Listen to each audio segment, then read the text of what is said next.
여러분 개인적으로 제가 제일 좋아하는 밥이 뭔지 지난번에 이야기했는데 기억하십니까? 무슨 밥을 제일 좋아합니까? 아유, 기억해 주시니까 너무 감사해요. 저는 세상에서 그 어떤 음식보다도 교회 안에서 성도들과 함께 먹는 그 밥이 제일 맛있는 사람이에요. 저는 24시간 중에 일주일 중에 가장 마음이 편하고 가장 마음에 감동이 있고 가장 마음 가운데 기쁜 시간이 있는데 그때가 언제인 줄 아십니까? 요 얘기는 안 했으니까 그때가 언제인 줄 아세요? 뭐라고 하시는데 들리지가. 저는 개인적으로 예배하는 시간이 가장 좋습니다. 여러분들도 동의하시는 줄로 믿습니다. 세상에서 속상한 마음이 있더라도 어렵고 고난스러운 순간이 있더라도 예배 시간만큼은 평화롭고 참 은혜가 돼요. 근데 여러분, 우리의 교회밥이 맛있듯이 모든 음식이 맛있고 예배 시간이 우리에게 너무 감동이 되고 감사하듯이 우리의 삶 전체가 감사가 되기 위해서는 우리의 삶 자체가 예배가 되어야 되겠죠. 하나님께서 우리의 삶을 받아주시고 먹고 마시는 모든 일까지 간섭해 주실 때 하나님의 놀라운 축복과 은혜를 누리게 될 줄로 믿습니다. 오늘 고린도 후서 6장 1절 이하의 말씀을 가지고 잠깐 은혜 나누고자 하는데요. 제목 자체가 은혜 받을 때라고 되어 있어요. 은혜 받을 때. 은혜 받을 때가 따로 있지 않다는 거예요. 교회밥 이야기도 하고 예배 이야기도 했습니다만은 제목은 이렇게 잡아봤지만 모든 시간들이 은혜 받을 때입니다. 모든 조건들이 은혜 받을 만한 것이고요. 자, 어쨌든 은혜 받을 때라는 제목으로 오늘 말씀 좀 나눠보려고 해요. 미국 사람들이 기억하는 최고의 대통령이 누굴까요? 근래에는 트럼프도 있었고 지금 바이든이라는 사람도 있지만은 미국 사람들이 제일 마음에 기억하는 워싱턴, 그리고 우리가 너무나 잘 아는 링컨 이후로 루즈벨트 대통령을 가장 존경하고 기억을 한답니다. 왜냐하면 한국 현대사에서 루즈벨트 대통령만큼 미국을 위대하게 만든 사람이 없다. 이게 미국인들의 인식이기 때문에 그렇습니다. 루즈벨트 대통령은요, 4번의 대통령에 당선돼서 지냈던 사람입니다. 유일무이하지요. 그래서 1933년부터 1945년까지 대통령 임기를 진행했는데요. 대단한 사건들이 있었습니다. 미국의 대공황이 있어가지고 미국 사람들이 경제적으로 매우 쪼들리는 시대가 있었어요. 루즈벨트가 해결했습니다. 1945년 전후로 해가지고 2차 세계대전이 온 세계 가운데 전쟁터였어요. 루즈벨트가 평화를 가져왔습니다. 루즈벨트는 현대사회에 있어서 그 어떤 대통령마다도 위대한 지도자라고 이야기가 돼요. 근데 이 사람의 육체적 약점이 하나 있었어요. 그것이 뭐냐면 눈이 굉장히 어두운 겁니다. 거의 맹인에 가까웠어요. 그래서 이 사람은 멀리 볼 때 쓰는 안경 하나하고 가까이 볼 때 우리가 흔히 말하는 돋보기를 가지고 다녔는데 지금은 플라스틱으로 되어 있어서 가볍고 얇습니다만 그 당시에는 다 유리로 되어 있었기 때문에 그 두께가 보통 두께가 아니었다고 그래요. 루즈벨트 대통령이 2개의 안경을 챙겨가지고 호주머니에 넣고 다니면서 다른 것에 대해서는 개의치 않았는데 안경 가지고 다니는 것을 그렇게 귀찮게 여겼답니다.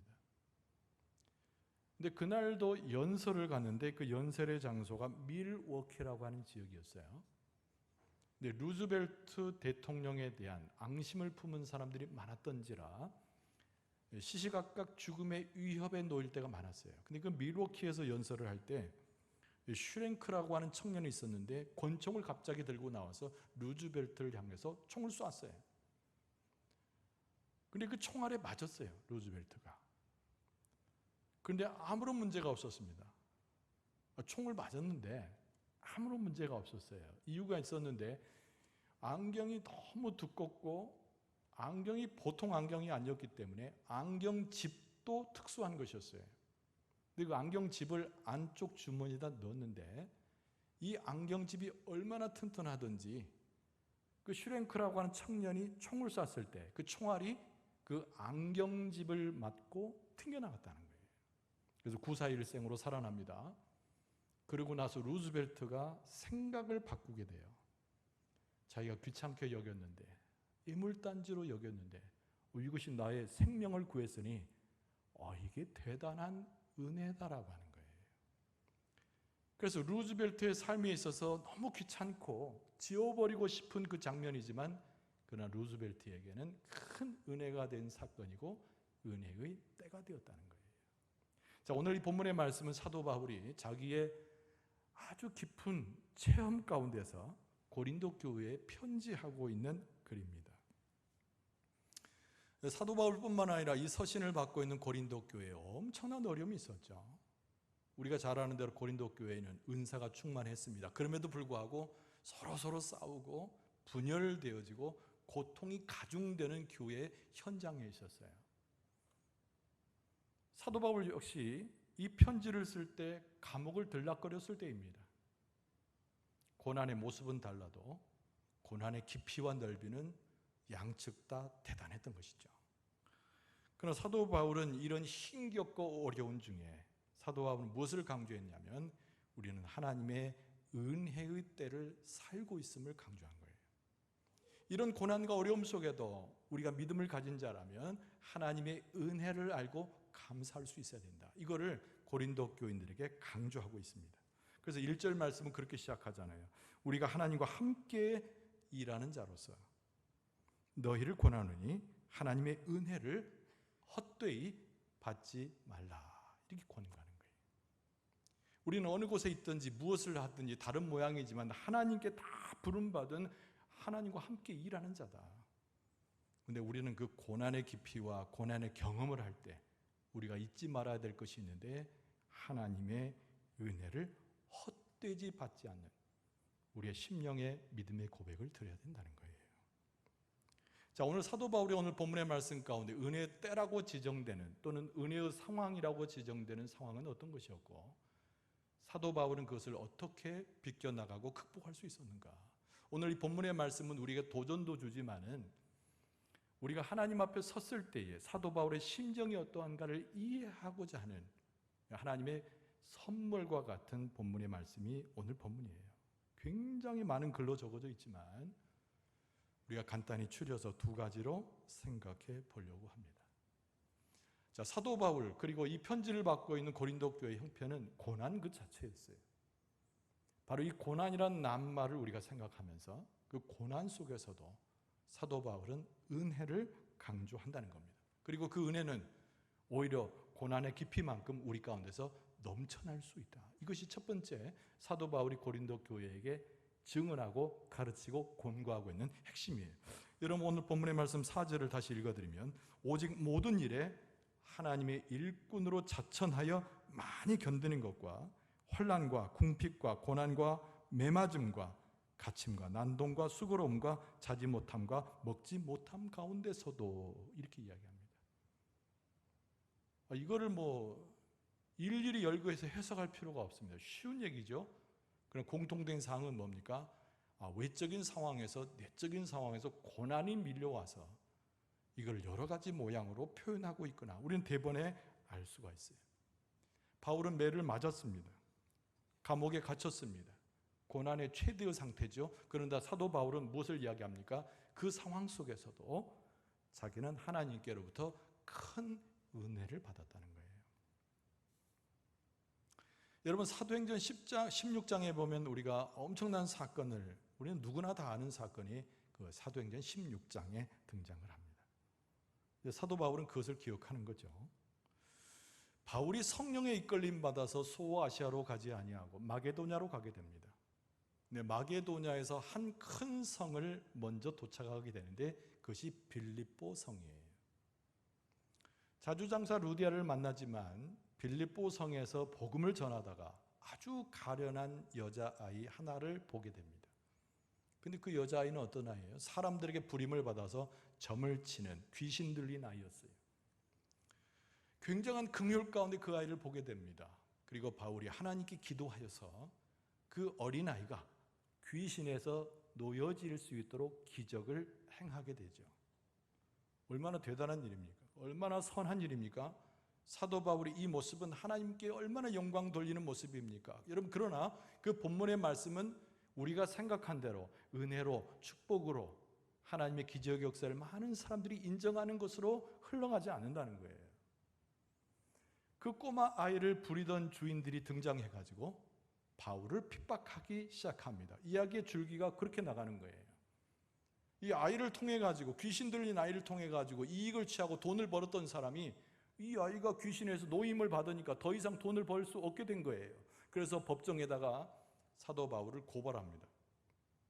그 고발의 명분이 무엇인가요? 이상한 풍속을 전한다는 거예요. 돈을 줬겠죠, 법정에다가. 판사에게 재물을 줬겠죠. 뇌물로 주고 사도 바울을 법정에 고발하게 되는 거예요.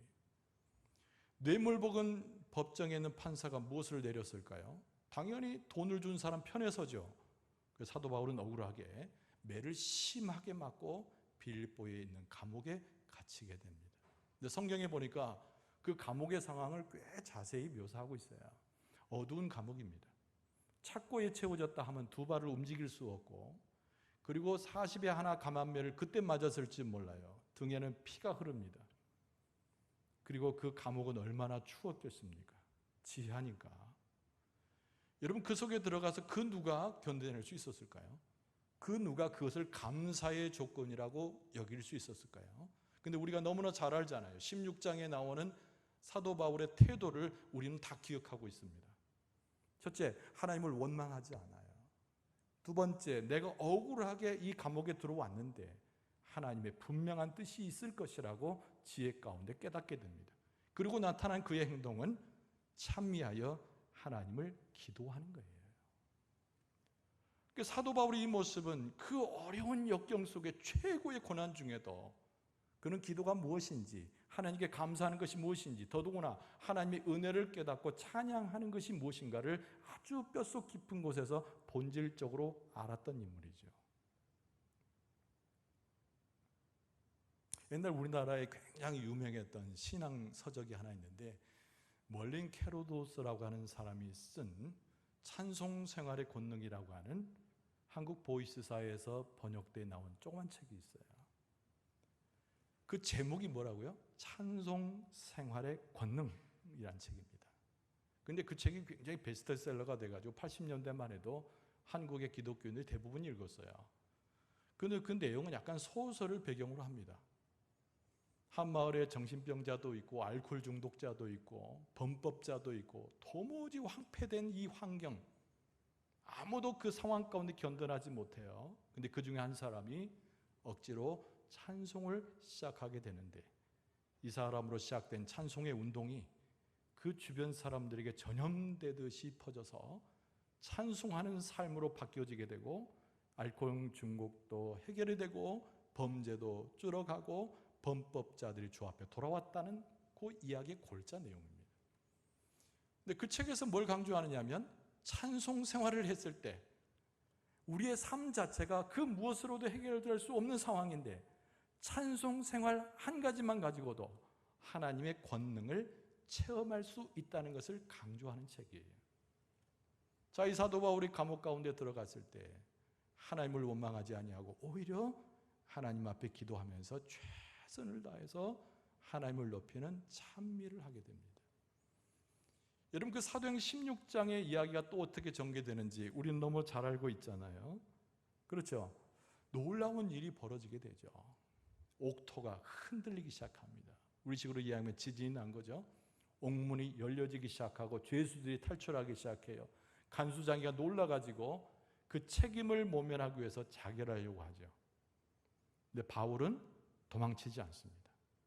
오히려 죽으려는 간수장을 붙들어서 그리스도의 복음을 전하게 되죠. 이것이 빌립보 교회의 시작인 거예요. 그 간수와 그 간수의 가족들, 그리고 처음으로 만났던 자주장사 루디아가 이 빌립보 교회 최초의 교인들이 되어서 그 죄 많은 땅, 소망이 없는 땅, 도시는 컸지만 물질과 야욕에 찌들렸던 빌립보 도성에 하나님의 구원의 빛이 내려오는 시작이 되었다는 겁니다. 여러분, 우리의 삶도 가만히 보면요, 억울한 일이 한두 가지겠습니까? 오랜 신앙생활을 하면서 교회에 충성해요. 많은 역경과 어려움을 무릅쓰고 극복하면서 하나님을 찬미해 왔어요.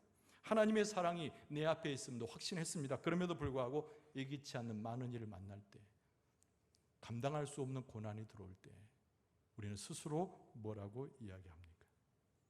하나님은 어디 계시기에 내가 이 고난 중에 있는 것을 모르시는가? 그리고 이 본문의 말씀에 사도 바울의 권고는 우리의 폐부를 찌르는 거예요. 그럴 때일수록 우리는 어떻게 해야 되는가? 하나님의 뜻을 깊이 물을 수 있는 기도를 해야 되고, 모든 것이 합력하여 선을 이루시는 하나님의 역사를 따라서 하나님을 전적으로 신뢰하여 찬송할 수 있음을 우리에게 가르쳐 줍니다. 우리는 시시각각 여러 가지 고난에 들어가요. 내가 원치 않는 상황 가운데서 나는 억울한 일로 처할 때가 많아요. 감옥에 갇힌 사도 바울처럼, 자기도 모르는 사이에 분열과 고통 속에서 허덕이는 고린도 교인처럼 우리는 그런 삶에 쉽게 들어간다는 거예요. 그러나 성경은 우리에게 분명히 제시하고 있습니다. 하나님의 은혜를 경험하는 사람은 하나님께 무릎을 꿇고 기도하는 사람이고, 그 은혜의 충만함을 경험하는 사람은 하나님을 전적으로 신뢰하여 찬송하는 사람이라는 것을 가르쳐 줍니다. 우리가 기도할 때, 하나님의 뜻을 묻고 하나님을 신뢰하여 찬송할 때, 여러분, 우리의 환경이 어떠하든지 하나님께서 우리를 은혜의 때요, 은혜의 공간이요, 은혜의 삶으로 인도해 주실 줄로 믿습니다. 여러분, 또 하나 오늘 본문의 말씀에서 사도 바울은 무엇을 가르치냐면, 우리가 모욕을 당할 때가 있다는 거예요. 이 고난과 좀 다르잖아요. 모욕을 당할 때 그때도 오히려 은혜가 깊을 수 있다. 굉장히 역설적인 복음을 고린도 교인들에게 전해주고 있습니다. 모욕을 당할 때, 고난보다 더 어려운 것이 모욕이에요. 자기가 당하는 슬픔보다 더 못 견디는 것이 모욕입니다. 그러니까 사도 바울은 역설적으로 오히려 그때 하나님의 은혜가 훨씬 깊어질 수 있다는 거예요. 10절 말씀에 이렇게 되어 있습니다. 근심하는 자 같으나 항상 기뻐하고, 가난한 자 같으나 많은 사람을 부유하게 하고, 아무것도 없는 자 같으나 모든 것을 가진 자로다. 모욕의 조건이죠. 근심하여 어쩔 줄 모르면 비난받습니다. 가난하면 가난이 죄도 아닌데 지탄받아요. 아무것도 없는 자면 소외되고 왕따가 됩니다. 모욕이죠. 그럼 이것이 자기의 삶의 모든 것으로 뼈 깊이 들어왔을 때, 교회 안에서 믿는 사람들에 의해서 모욕의 손가락질을 받을 때, 다른 사람의 시선에 모욕의 손길로 느껴질 때, 여러분 어떻습니까? 사도 바울은 오히려 은혜가 깊을 수 있다라고 이야기하는 거예요. 여러분, 우리가 잘 아는 대로 사도 바울에게는 해결할 수 없는 문제가 하나 있었어요. 우리가 너무나 잘 아는 대로 소위 말하는 육체의 가시가 그를 억누르고 있었다는 겁니다. 감당하기 어려운 것이었어요. 사도 바울도 어쩔 수 없는 것이었어요. 육체의 가시, 정확하지 않지만 그게 뭐 눈병이다, 안질이다 이렇게 해석하지만 어쨌든 육체의 가시입니다. 사탄이 전달해 준 것이라고 사도 바울이 표현할 정도로, 그 육체의 가시를 해결하지 못했을 때 사람들이 사도 바울을 어떻게 봤을까요? 저 사람은 남을 병을 고쳐주고, 저 사람은 귀신에서 사람을 놓이게 하고, 저 사람은 입술에 나오는 것마다 그리스도의 복음을 정확히 증거하는 사람인데 자기의 육체의 가시 하나 해결하지 못해가지고 전전긍긍해하고 있으니 비난하기 좋은 사람들이 얼마나 가십거리로 사도 바울을 비난하고 욕되게 했을지를 상상해 볼 수가 있어요.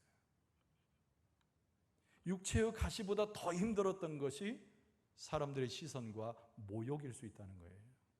이 모욕감이라고 하는 것은 인정의 추구를 따라 나서는 인간의 심령과 반대되는 거예요. 우리는 어디 가나 인정받기를 원하잖아요. 무시당하기를 원하는 사람 아무도 없습니다. 근데 반대로 모욕을 만나고 질타를 만나고 멸시를 만나게 되면 견딜 수 없는 것이 사람의 기본 품성인 거예요. 이 육체의 가시를 견디지 못해가지고 공동체 내에서 다른 사람들에 의해서 업시 여김을 받는다고 판단했을 때 사도 바울의 마음이 들끓지 않았겠어요? 당연한 겁니다. 그런데 성경에는 그런 표현이 없는 걸로 봐서 일단은 사도 바울이 뭔가를 가지고 이겨낼 수 있음을 보여주는 거죠. 다른 사람들이 사도 바울을 비난했을 때 사도 바울은 어떤 심정이었을까? 갈라디아서 4장 14절에 보면은 너희를 시험하는 것이 내 육체에 있다라고 얘기를 했어요. 너희를 시험하는 것이, 너희들에게 믿음이 있느냐 없느냐, 너희들이 예수 그리스도의 선함을 따라가느냐, 너희들이 예수 그리스도의 진리를 따라가느냐, 시험하는 그 방법이 내 육체를 비난하는 너희들의 입술과 마음에 있다, 그런 뜻이에요. 사도 바울이 성도들에게 권면하면서 지혜 말씀을 가르치면서 그 마음 가운데 겪어야 할 그 고통은 엄청난 것이었다는 거예요. 그래서 기록에 보니까 사도 바울이 하나님 앞에 나아가서 3번이나 간구를 합니다. 여러분, 우리가 상식적으로 알지만 1번, 2번, 3번이 아니고 여기서 3번은 완전수기 때문에 하루 종일 금식하고 기도했을지 몰라요. 일주일 내내 무릎을 꿇고 밤을 새고 기도했을지 몰라요. 문을 다 걸어 잠그고 다른 사람이 보지 않는 아주 어두운 곳에 가서 하나님께 목청을 부르짖고 눈물을 흘리며 기도했을지 몰라요. 그 기도 내용이 무엇이죠? 내게서 육체의 가시를 없애달라는 기도인 거죠. 이 모욕의 근원이고 창피를 당하고 나를 인정하기는커녕 나를 무시하는 이 조건인 육체의 가시를 내게서 벗어달라고 하나님 앞에 간절히 기도하는 거예요. 그것을 3번 기도했다고 표현하고 있습니다. 하나님의 응답이 있었을까요? 당연히 하나님의 응답은 있죠. 하나님은 기도하는 자에게 응답하지 않으시는 분이 아니에요. 항상 응답하셔요. 근데 그 내용이 자기가 원하는 것과 부합되지 않은 것처럼 여겨져서 응답하지 않는다고 말하는 것뿐이지 하나님은 응답을 하세요.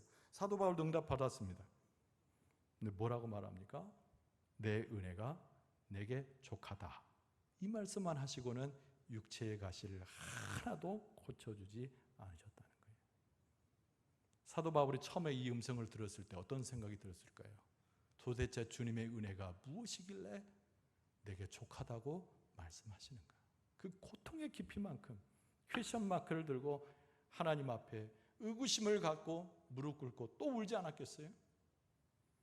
그러나 성경 어디를 봐도 3번 기도한 다음에 또 기도했다는 기록은 없어요. 사도 바울이 하나님을 믿는 마음이 있었고 하나님의 역사하심과 그 은혜를 깨달은 자였기 때문에 그 기도를 멈추게 된 거죠. 그리고 평생을 그 육체의 가시를 가지고 사도 바울은 살아가게 됩니다. 자, 육체의 가시를 가지고 살아가는 사도 바울, 그 가시를 어떻게 해석했을까요? 오늘 본문의 말씀에 등장하는 것처럼 하나님의 은혜로 육체의 가시를 해석할 줄 아는 바울의 모습으로 주 앞에 서게 되었다는 거예요. 여러분, 이 굉장히 중요한 겁니다. 처음에는 받아들일 수 없어요. 아무리 믿음이 깊었노라고 스스로 이야기해도 받아들일 수 없어요. 그러나 시간이 지나면서 성령이 함께하고 그리스도의 십자가가 내 마음에 깊이 들어오게 될 때 영적으로 이해하게 되는데 은혜가 무엇인지, 내 육체의 고난과 모욕과 비난 속에서 어떻게 은혜를 해석해야 되는지를 알게 된다는 거죠. 사도 바울이 그것을 해석했던 거예요. 그래서 고린도 후서 12장 7절에 보면은 육체의 가시와 하나님 베푼 은혜의 관계에 대해서 이렇게 이야기합니다. 여러 계시를 받은 것이 지극히 크므로 너무 자만하지 않게 하시려고 내 육체의 가시 곧 사탄의 사자를 주셨으니 이는 나를 쳐서 너무 자만하지 않게 하려 하심이라. 이게 사도 바울의 은혜와 관련된 육체의 가시 해석법인 거예요. 이 숱한 어려움 속에서 내가 항변하지 못하고 일일이 대응하지 못하나 당하는 멸시와 천대 속에서 육체의 가시를 해결하지 못하여 고통 가운데서 하나님의 응답을 받았으나 이해하지 못하는 시간을 계속 흘러갈 때 사도 바울이 깨달았다는 거예요. 어떤 응답이죠?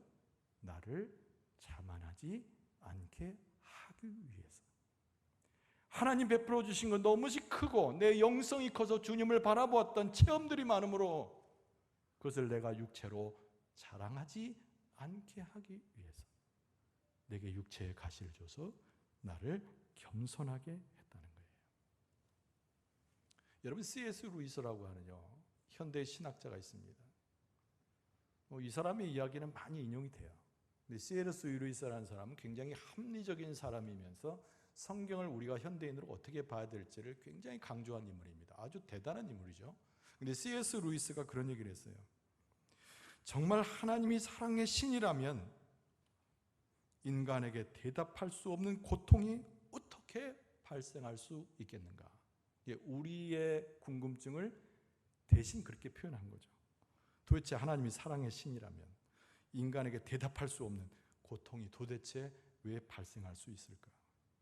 사랑의 하나님께서 왜 풀리지 않는 고통을 허락하시는 걸까? 그러면서 C.S. 루이스가 이 사도 바울과 비슷한 답변을 내놔요.